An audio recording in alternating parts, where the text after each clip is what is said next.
My wife wanted an open marriage, made our kids sleep on the floor while she slept with strangers. So I took full custody. Now she wants me back. I used to admire feminists until I met my wife. We were perfect for a time, until she found a new social circle. These women were not only opinionated, nothing could please them.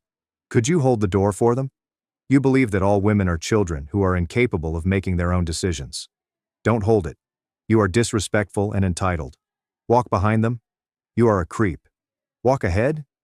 You are an egocentric a-hole. But I thought I could trust my wife not to follow the crowd. But she did, destroying more than just her life and our marriage in the process. It all began with a few little disputes.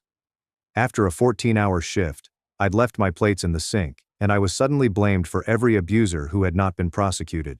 Or if I started assisting with our children's homework, she'd grab me aside and tell me I'm intrinsically troublesome, and my mansplaining only confirms it. The kind, loving woman I married appeared to vanish before my eyes, replaced by someone cold and aggressive. Around that time, I had a terrible gut feeling. I was playing video games with my son and moved to high-five him, but my stomach churned as he flinched. I instantly recognized and discussed it with my wife, who informed me I had a delicate male ego. Her explanation was that our son wasn't really flinching. I was just lying to myself to make myself feel stronger and more powerful than her because I was insecure. So, it's all a little perplexing and unsettling. From then on, I made an extra effort to pay special attention to our daughter and son. Every day I watched them become less enthusiastic and more timid. My youngster even began peeing the bed at night. I cared far more about our children's well-being than the health of my marriage, until one day, I returned home early to find a car parked in our driveway. My heart was broken, but rather than confront her, I drove away to a diner and returned a few hours later. I asked her who she was bringing home while I was at work all day. My friends, am I not allowed to have a life outside of this miserable house? My heart is breaking. It quickly became evident that she didn't care about our family and was not the woman I thought she was. As our children's timidity developed to active dread, I decided to take away one of her fundamental human rights. That was her right to privacy. However, when I checked her phone, the majority of the messages had been deleted, and what remained was disturbing. It was a talk with one of her new friends about how Lena should approach me for an open relationship. The friend urged her to take it gradually and make him believe it was also his idea. Obviously she was cheating, but I didn't care anymore. I just needed to know who was touching our children. So, in my thoughts, I'm thinking, I needed to devise a strategy that would allow me to gain complete custody of the children. However, because there was no prenup, I needed to ensure that I had enough to be a decent father. So when Lena casually mentioned open relationships over breakfast, as if it were a stray thought, I was prepared. I kept my phone recording in my pocket. She stirred her oatmeal lazily. So, I was reading about these couples who have open relationships. What do you think about that concept? I did not yell. I did not yell. Instead, I looked her in the eyes and inquired, tight jaw, who is he? Her arrogant demeanor faded suddenly, like a mask slipping off. What do you mean? She stuttered. But I was no longer convinced of her innocence, and Lena eventually admitted to 2 one-night affairs while I was working. She revealed that when they came over, she forced our children to sleep on the wooden floor while she made love with them in the next room, which was loud enough for them to hear. As a result, they were more frightened and anxious. They were both married men with their own children. Fathers who, like me, likely believed they had loving, devoted relationships with her. Then came the shocking revelation. She was planning to sleep with a co-worker and intended to pursue it because it's good for her, and I don't have any right to control her.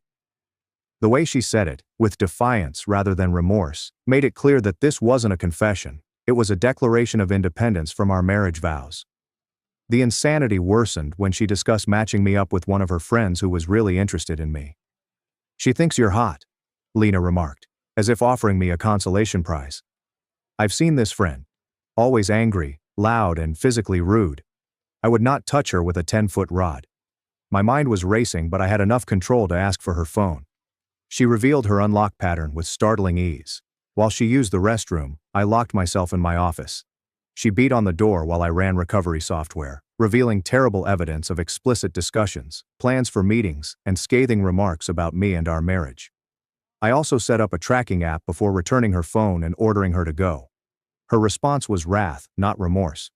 She yelled that I was manipulating and keeping her back, just as males have always done throughout history.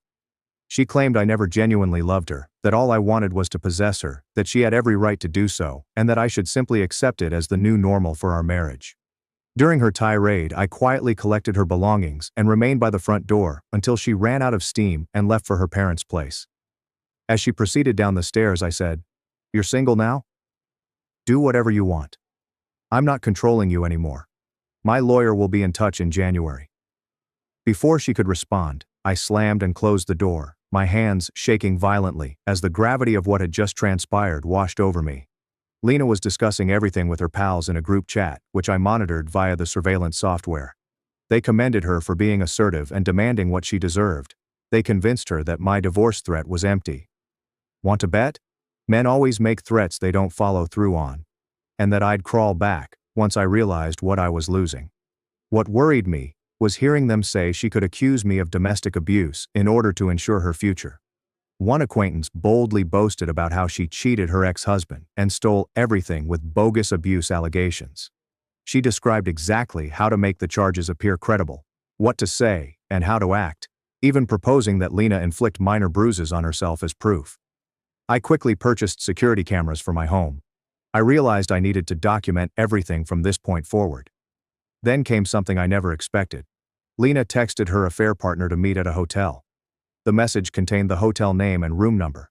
I soon discovered the AP's wife online, contacted her via Facebook, and informed her everything, including their present location. She thanked me before quickly hanging up. Hours later, she gave me a video of the hotel confrontation. "You do this to me again? To the kids again? I told you we were over if you ever did this again."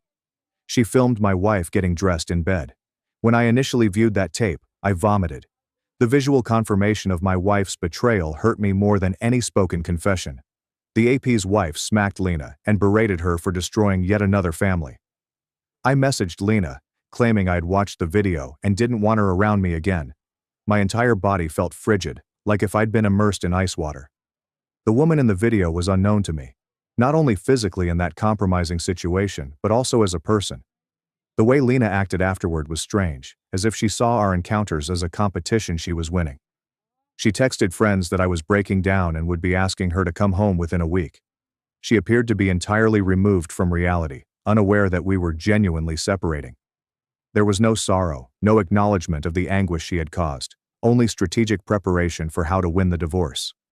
I entered her family's WhatsApp group and informed them that we were divorcing owing to her infidelity, thanking them for accepting me into their family before quitting the group.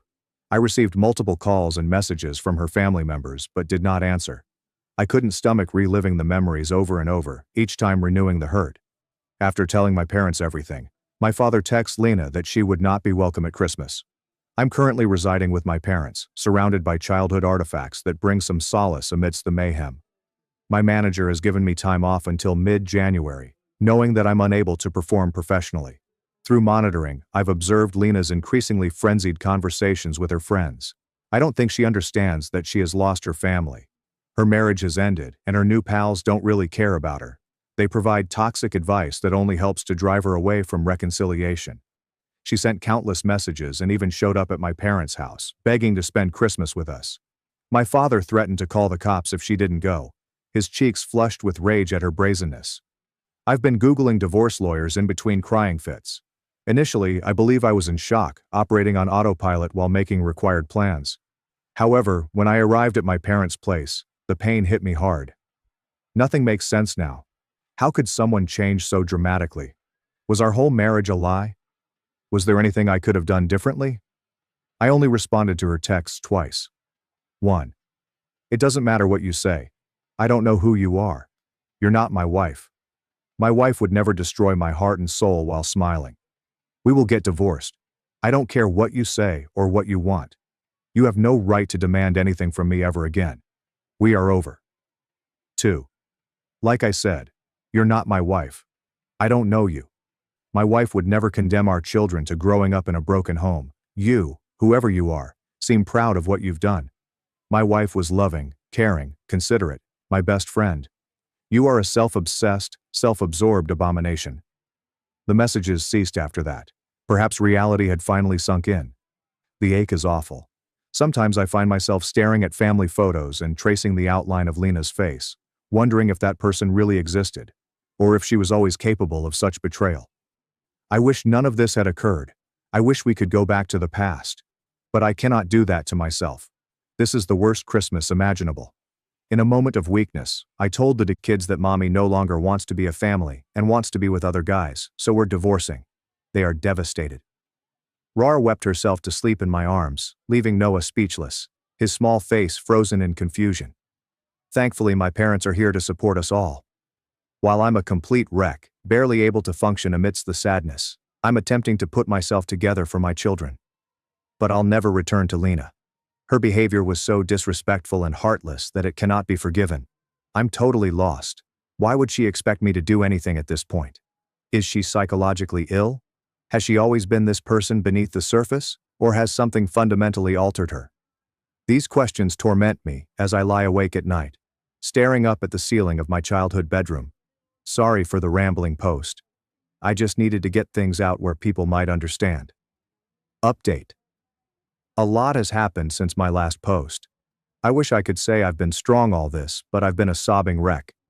My father caught me on the bathroom floor at 3 a.m. 2 nights ago, I was holding my knees and rocking back and forth.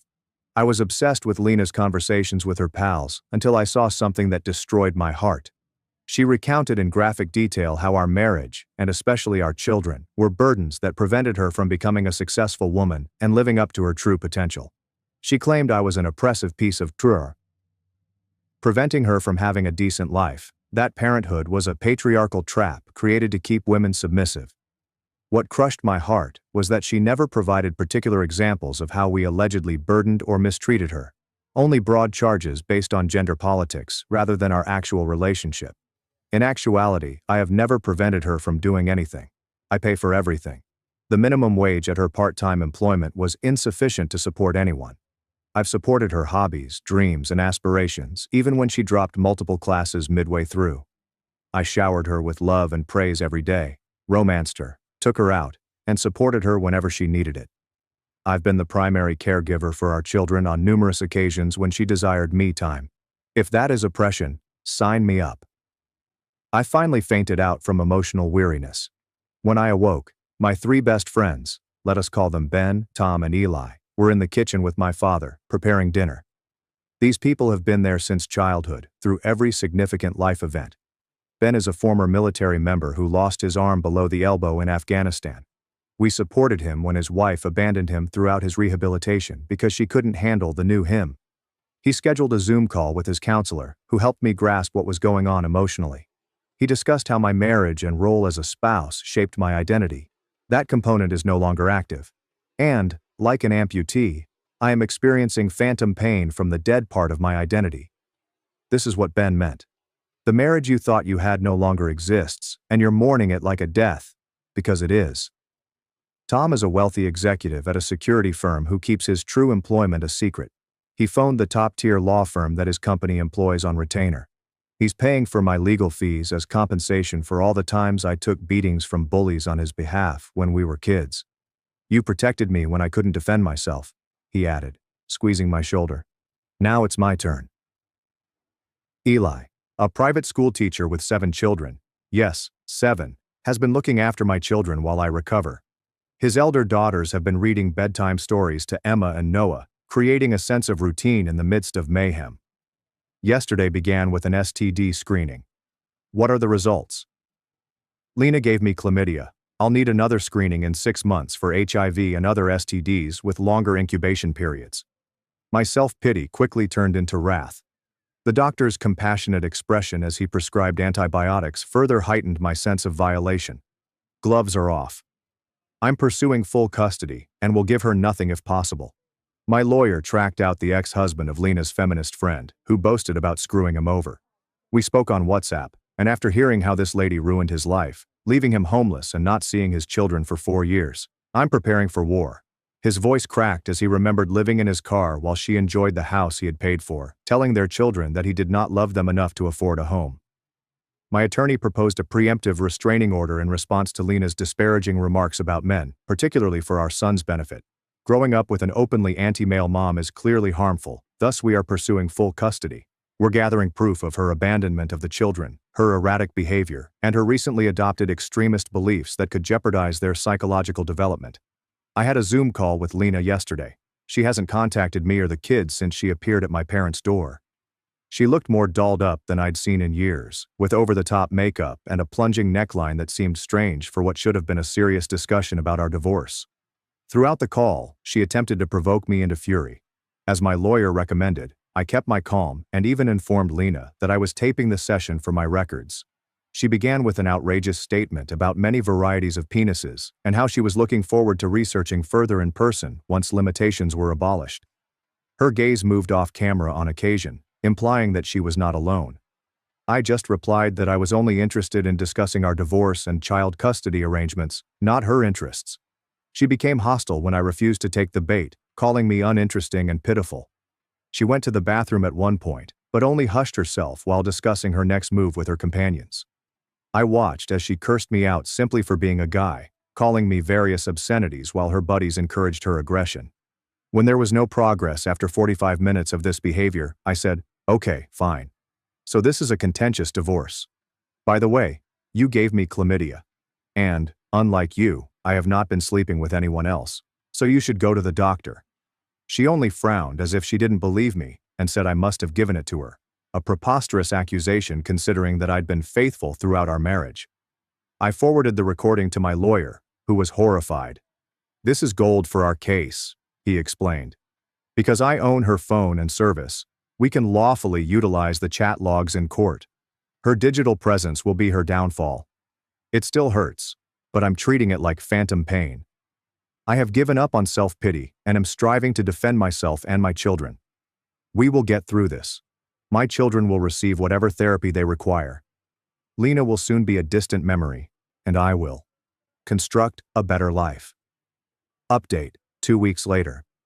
People keep telling me that I am strong or winning in some way. Reading back through my posts, I can see how my anger can make me appear stubborn and confident in myself. The truth is, I am not. I wish none of this had occurred. I hope my family remained intact and that I could enjoy a long, comfortable life with Lena while our children grew up. Nobody wins here. I lost. Lena loses. Our children lose the most. Their world has been devastated for no fault of their own. People seem to be congratulating me for losing both legs while saving half of a kneecap. I still can't sleep well. When I do, I get awful nightmares that leave me covered in cold sweat. I have a dream about Lena and other men laughing at me. I dream of my children crying for their mother while I stand helpless. Sometimes I wake up reaching across the bed for her, temporarily forgetting everything, before reality hits back. Today the hospital phoned. I continue to be Lena's emergency contact, and she remains covered by my health insurance. There was an altercation. She has lost teeth, broken her jaw, and will require observation for a few days. The nurse's clinical description could not conceal the extent of the injuries. When I arrived with her parents, we discovered that several of her new acquaintances had battered her severely. My lawyer's chat logs from Lena's phone revealed that the woman was talking about her ex-husband. They suspected Lena had contributed these logs, so she was beaten and kicked out of their circle. The irony was not lost on me. The people who had encouraged her betrayal had turned on her with unexpected force. Amazingly, she is still unaware that I am monitoring her phone. I will continue to pay for her insurance and phone until the divorce is official. I won't think it's over until I have the papers. Even after everything, a part of me still wants to protect her. 11 years of love do not vanish suddenly, even when betrayal shatters the partnership. Lena has nothing now. She inquired if she could go back home, her voice muffled by her wired jaw. I just told her, no way in hell. Her mother would not give her any money unless she gets clean and stays clean for at least a year. They offered to let her live with them under tight conditions, no phone, no visits, and rigorous counseling. For the first time, I saw a glimpse of guilt when she said, "I'm sorry I ruined everything, but I don't believe it was sincere." She barely looked me in the eyes, instead gazing on the hospital wall behind us. Despite everything, it hurts to watch her like that. I wanted to protect her, but she is an adult whose behavior is risky and unpredictable. I need to safeguard my children. Strangely, she did not inquire about the hearing or her gravely injured buddy. She just sat there, appearing offended by our presence rather than appreciative for our assistance. Her father's face was a mask of disappointment and uncertainty, the same one I'd been wearing for weeks. I still don't get what happened. She devastated her family and caused enormous suffering. For what? A buzz and random sex? I'm going to avoid all contact till she's been clean for a long time. I can't take this madness. Update, 1 month later. Many folks have messaged to ask for an update. I wanted to post yesterday but didn't have the energy. I'm unhappy and fatigued, sleeping very little and having nightmares. Some days I can barely get out of bed, forcing myself to function just because my children require it. The good news. My children are doing well.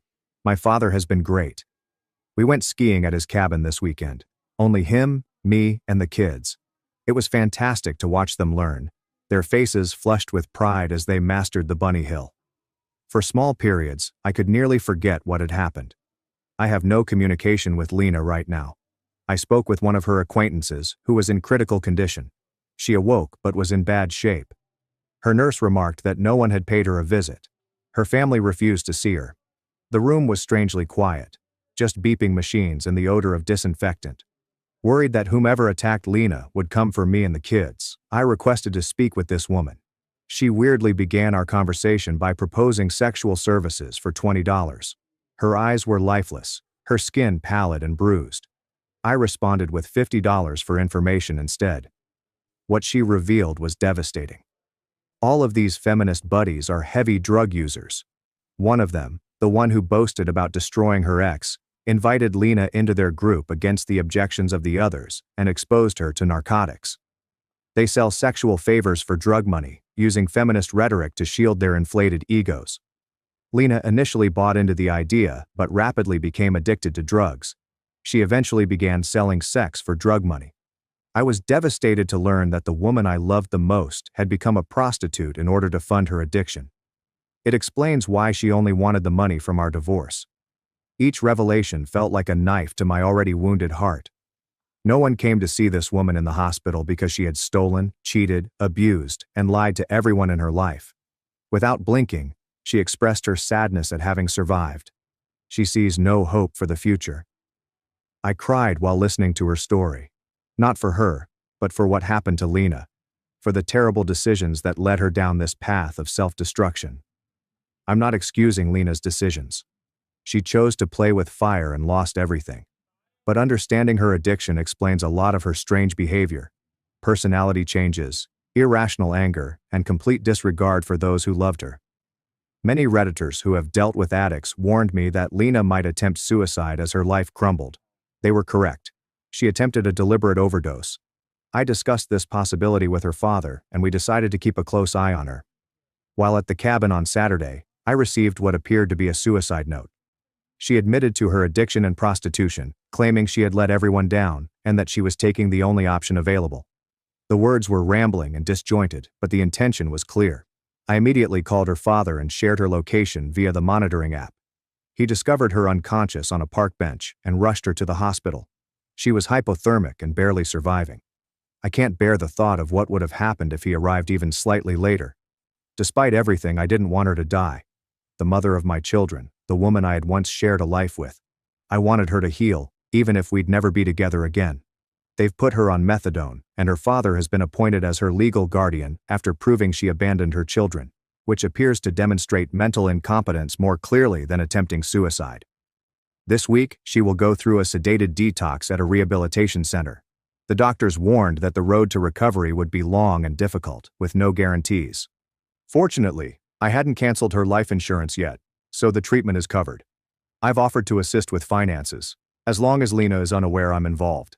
Not out of kindness, but because her recovery is critical for our children's future relationship with their mother, a healthier, sober version of her.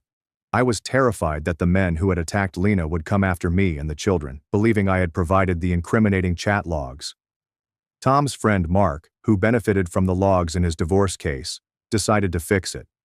Mark is a formidable mountain of a man who grew up on a farm, lifting hay bales and wrestling cattle. Despite his intimidating appearance, tall enough to fit through doorways, crew cut, and facial scars from a childhood accident, he is actually patient and kind. He went to the attacker's apartment, grabbed them by the necks, and offered them two choices. Go to the police and confess to the assault, or face him and suffer painful, permanent injuries. They couldn't make it to the police station quickly enough. I've found a new apartment and will be moving shortly. Tom helped with the planning. It is smaller than our family home, but it has plenty of room for the kids and is in a good school district. I've been gradually decorating their rooms, hoping to create a safe and welcoming environment. Despite everything, I am incredibly grateful. My friends and family, as well as the need to be strong for my children, motivate me. My heart breaks for Lena. Despite everything, I do not regret marrying her. I still love who she was, but I know we'll never be able to reconcile. She's not the same person she used to be, and there's too much sadness between us. We had a lovely life before the disaster. I wouldn't have my children without her, and I would never swap them for anything. The grief will persist, but I hope I have the strength to bear it. Some days I mistrust myself. On other days, I see glimmers of a possible future. Different from what I had envisioned, but possibly still valuable. Interestingly, learning about Lena's addiction has helped my children survive. It's easier to explain Mommy's illness and how long it will take for her to recover than to explain betrayal and desertion. They've written her letters that I'm keeping secure until she's stable enough to read them. Their resilience astounds me. Children can adapt to so much if given the correct assistance and honest, age-appropriate explanations. I'm sad and fatigued, but Mark is here with his kids now. We're watching Madagascar 3 tonight. I'm attempting to make as many positive memories as possible amidst the gloom. Our children appear to be doing well. They laugh more freely now, and the nightmares are less frequent. I think we'll be fine, not today, or tomorrow, but eventually. Thank you all for your help and support. Strangers' goodwill has provided a lifeline at the worst times. Final update. Lena has passed away. She overdosed while in rehabilitation. Nobody knows how she acquired the medicines. One doctor hypothesized that she may have swallowed a secret bag that ruptured during detox, delivering a lethal amount all at once. I held our children as they wailed, their small bodies trembling with pain that I couldn't quiet. How can you tell youngsters that their mother will never return, that the disease took her forever? I have no answers, only tears that will not stop falling. I will no longer be posting or responding to comments.